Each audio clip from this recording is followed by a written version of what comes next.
나를 위해 살지 않으면 남을 위해 살게 된다. 노예로 태어났어도 실패가 아니다. 절름발이가 되어도 망하지 않았다. 우리는 그 어떤 순간에도 자유인으로 살 수 있다. 에픽테토스는 고대 그리스의 스토아 철학자이다. 그는 태어날 때부터 노예였으며 한쪽 다리가 불편한 불구의 몸이었다. 그러나 자신만의 철학을 갈고 닦아 니코폴리스의 철학 학교를 세우고 가르침을 전하며 수많은 이들의 스승이 되어 존경을 받았다. 황제조차 그에게 가르침을 청할 정도였다. 그는 평생 무소유의 삶을 살다 떠났다. 중요한 것은 당신에게 일어나는 일이 아니라 당신이 그것에 어떻게 반응하느냐이다. 세상에는 자기가 통제할 수 있는 일이 있고 통제할 수 없는 일이 있다. 우리는 본능적으로 통제할 수 있는 일의 자유와 환희와 충만함을 느끼고 통제할 수 없는 일에 불안과 억압과 위태로움을 느낀다. 그래서 당신이 통제할 수 있는 것이 아니라 통제할 수 없는 것, 즉 타인의 귀속된 것을 당신의 소유로 삼고자 한다면 갈등과 분란과 고통이 초래될 뿐이다. 결국 당신은 신과 인간들을 책망하게 될 것이다. 그러나 당신이 자신에게 속한 것에 만족하고 타인에게 속한 것을 탐하지 않는다면 누구도 당신을 비난하거나 배척하지 않을 것이다. 당신 또한 타인을 비판하거나 정죄할 일이 없을 것이며 억지로 원하지 않는 일을 행해야 할 필요도 없을 것이다.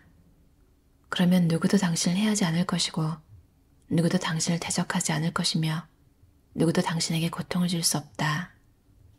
이런 경지에 오르고자 한다면 아무리 사소한 것이라도 내가 통제할 수 없는 것을 마음에 두어선 안 된다.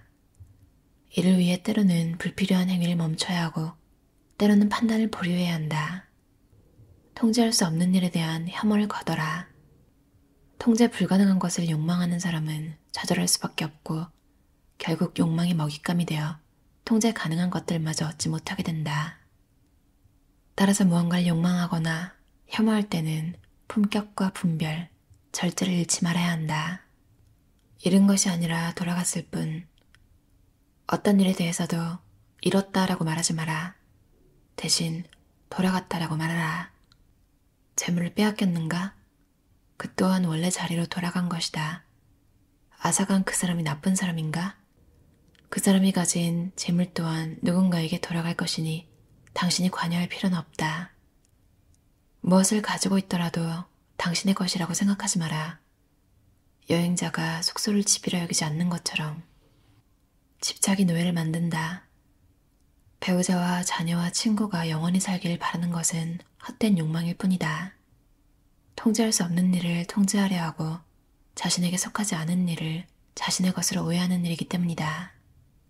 자신의 욕망에 좌절하고 싶지 않다면 자아의 힘을 길러야 한다. 우리는 자신이 통제할 수 있는 일을 행해야 한다. 원하는 것을 취하고 싫은 것을 피하는 사람이 자기 삶의 주인이다. 자유로운 사람은 타인에게 속한 것을 바라지 않고 집착하지도 않는다. 그것은 노예가 되는 일이기 때문이다. 배역을 선택하는 일은 당신의 몫이 아니다. 당신은 정체모를 작가가 집필한 연극의 배우라는 사실을 기억해야 한다. 극이 짧으면 짧은 대로, 길면 긴 대로 연기할 뿐이다. 작가가 당신을 가난하고 몸이 불편한 사람으로 설정했든 혹은 귀족이나 왕으로 설정했든 그 역할을 잘 해내면 된다. 배역을 잘 소화하는 일이 당신의 몫이며 배역을 선택하는 일은 당신의 몫이 아니다. 삶의 주도권을 잃지 않는 법. 자신이 통제할 수 없는 분란에 개입하지 마라. 그렇게 하면 삶의 주도권을 잃지 않을 것이다. 행복은 본질적으로 각자의 의지에 달린 것이므로 그것을 위해 타인과 경쟁하거나 비교하며 남을 시기할 필요는 없다. 그러므로 우리는 장군이나 정치인이나 권력자가 되기보다는 자유를 갈망해야 한다. 그리고 자유인이 되는 유일한 길은 통제할 수 없는 일에 관심을 거두는 것이다. 죽음을 떠올리며 살아라. 인생에는 죽음이나 추방과 같은 여러 비극이 도사리고 있다. 우리는 그 중에서도 죽음을 염두에 두고 살아야 한다. 날마다 죽음을 떠올리면 결코 탐욕과 절망으로 고통받지 않을 것이다. 사람들에게 인정받지 못한다고 괴로워하지 말라. 당신은 누구에게도 아첨할 필요가 없었다. 만약 당신이 누군가의 만찬에 초대받지 못했다면 그 비용을 지불하지 않았기 때문이다. 당신이 지불하는 비용은 아첨이 될 수도 있고 무난 인사가 될 수도 있다. 그것이 이익이 된다면 상대방에게 그에 상응하는 몫을 지불하면 된다. 하지만 아무것도 지불하지 않고 이익만 얻으려 한다면 당신은 어리석고 탐욕스러운 사람이다. 만찬에 참석하지 않아 가진 것이 없다고 생각하는가? 그렇지 않다. 당신은 누구에게도 아첨할 필요가 없었고 무례한 측근들의 비위를 맞출 필요가 없었다. 당신이 허락하지 않는 한 누구도 당신을 아프게 할 수 없다. 그 아픔을 허락할 때만 당신은 아픔을 느끼게 된다. 그러므로 이웃과 집단과 공동체에서 누구를 만나더라도 그와의 관계를 명료하게 설정해둔다면 모든 상황에서 처신할 바를 알 수 있다. 통제할 수 없는 일을 좋거나 나쁘다고 규정하지 말라. 사람들과 대화를 나눌 때는 자신의 경험과 모험을 과장해서 늘어놓지 말라. 당신이 겪은 위태로운 일들이 자신에게는 흥미로울지 몰라도 다른 사람에게는 그렇지 않을 수 있다. 또한 남들을 웃기기 위해 노력할 필요도 없다. 당신의 수준만 낮출 뿐이며 당신을 존경하던 사람들도 돌아서고 말 것이다. 스스로 올바르다면 왜 당신을 부당하게 비판하는 사람들을 두려워하는가? 자신의 능력 범위를 넘어선 역할을 맡지 마라. 그것은 자신을 혹사하는 일이면서 동시에 자신이 잘 해낼 수 있는 역할도 맡지 못하게 하는 일이다. 걸을 때 못을 밟거나 발목을 접질리지 않도록 조심하듯 우리는 인생을 살면서 마음의 중심을 다치지 않도록 주의해야 한다. 이 점을 마음에 새긴다면 어떤 상황에 놓이더라도 안전하게 살아갈 수 있다. 적당히 멈추지 않으면 반드시 추락하게 된다. 신발의 기준이 발인 것처럼 소유의 기준은 신체가 된다. 무엇을 갖든 기준에 맞게 적당한 수준에서 멈추어야 한다. 그 이상으로 나아간다면 반드시 바람 끝에서 추락하게 된다. 신발은 발에 맞으면 그만임에도 사람들은 금박을 두른 신발을 신고 더 값진 신발을 찾다가 결국은 보석 박힌 구두를 욕망한다. 이처럼 욕망이란 한번 적당한 기준을 벗어나면 이내 무한히 뻗어나가 버린다. 당신을 비난하는 사람을 이해하는 방법. 누군가 당신에게 해를 끼치려 하거나 당신에 대해 나쁜 말을 한다면 그가 그렇게 하는 것이 옳다고 믿기 때문이다. 그는 당신이 옳다고 믿는 것에 동의할 수 없으며 오직 자신이 옳다고 믿는 일을 행할 뿐이다. 그가 거짓에 속아 그릇된 판단을 내렸다면 잘못된 길로 나아가 해를 입는 것은 결국 그 사람이다. 누군가 올바른 명제를 거짓으로 여겼다면 해를 입는 것 또한 그 명제가 아니라 그 사람이다. 이러한 원리를 수긍한다면 당신은 당신을 비난하는 사람을 너그러운 마음으로 용서할 수 있다. 타인의 모든 행위에 대해 그 사람은 그렇게 생각했군 이라고 말할 수 있기 때문이다. 잘 알지 못하면서 판단하지 마라. 목욕을 급하게 하는 사람이 있는가? 목욕을 제대로 하지 않는다고 말하지 말고 목욕을 빠르게 한다고만 말하라. 술을 많이 마시는 사람이 있는가? 좋지 않은 습관이라고 말하지 말고 술을 많이 마신다고만 이야기하라. 그가 그렇게 행동한 이유를 알지 못하면서 그 행동이 나쁜지 아닌지 어떻게 알겠는가? 잘 알지 못하면서 겉으로 보이는 대로만 판단하지 않도록 하라. 자신을 위해서 하는 일을 사람들에게 내보이지 말라. 당신이 소박하게 식사하는 법을 깨우쳤다고 해도 그것을 과시할 필요는 없다. 물을 마실 때마다 나는 물만 마신다 라고 자랑할 필요는 없기 때문이다. 가난한 이들은 우리보다 더 검소하고 더 인내한다는 사실을 기억할 필요가 있다. 사람들에게 보이기 위해서가 아니라 자신을 위해 절식하고 심신을 단련한다면 그것을 거창하게 내보이려 계획하지 마라. 누군가 당신에 대해 이야기해도 관심을 두지 마라. 당신에게 속한 일이 아니기 때문이다. 결코 미룰 수 없는 순간이 지금이다. 당신은 더 이상 어린아이가 아니다. 당신은 한 사람의 성인이다. 게으르고 나태하게 미루고 핑계를 대면서 자기를 통제하지 않는다면 어떤 일도 이루지 못할 것이며 죽는 날까지 비루한 마음 외에 어떠한 좋은 것도 남기지 못할 것이다.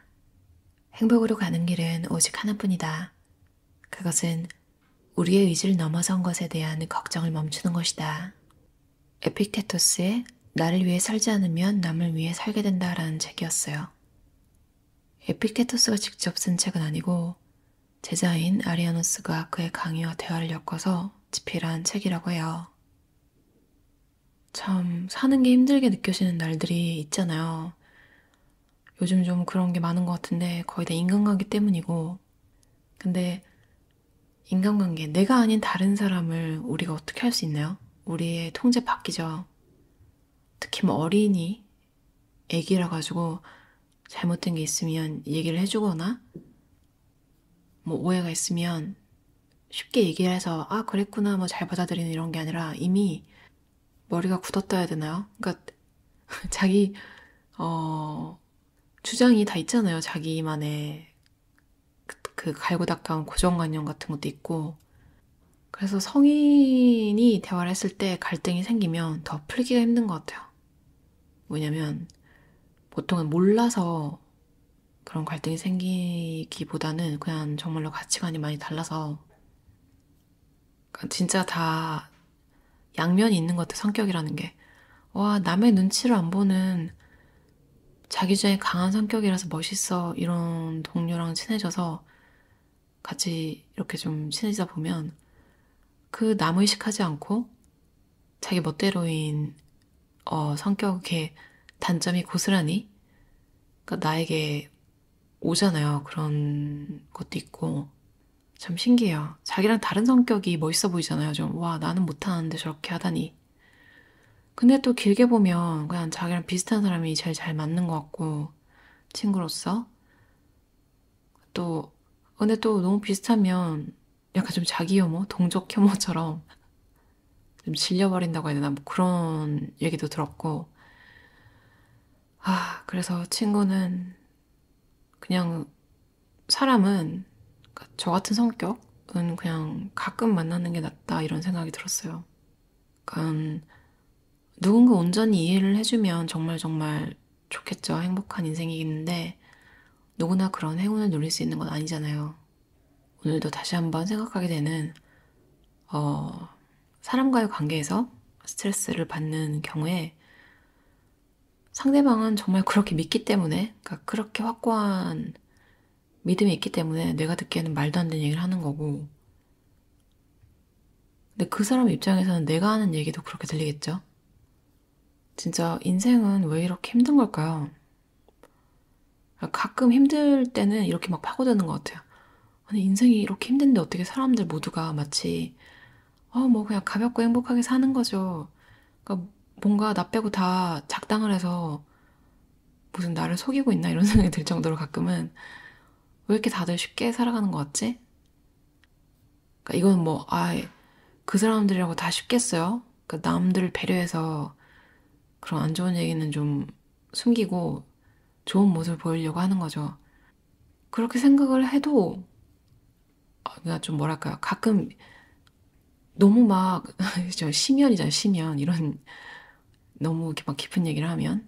그러니까, 그럴 때, 이렇게까지 생각하는 사람은 잘 없구나. 그런 느낌을 받으면 더 외로움을 느끼는 것 같아요.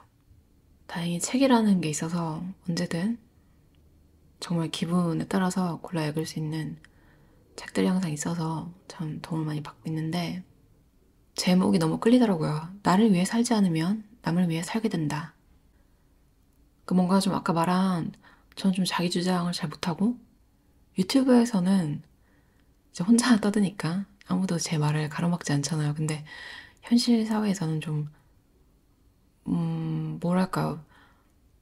배려라고 생각했는데 어떻게 보면 그러니까 좀 호구로 보이게 하는 그런 행동들을 좀 저도 모르게 하는 것 같아요. 그래서 항상 진짜 살면서 너무 질리는 게 내가 잘못하는 것도 아닌 거에 그냥 저는 앞으로도 봐야 되니까 그 관계를 생각해서 그러니까 좋게 좋게 하려다 보니까 그 사람은 굽히질 않으니까 그냥 제가 사과를 하는 그러니까 이런 게 자꾸 되면 뭐 제가 얼마 전에 이런 거 하지 말라고 그런 얘기를 했는데 맞아요. 이제 적당히 아는 사이?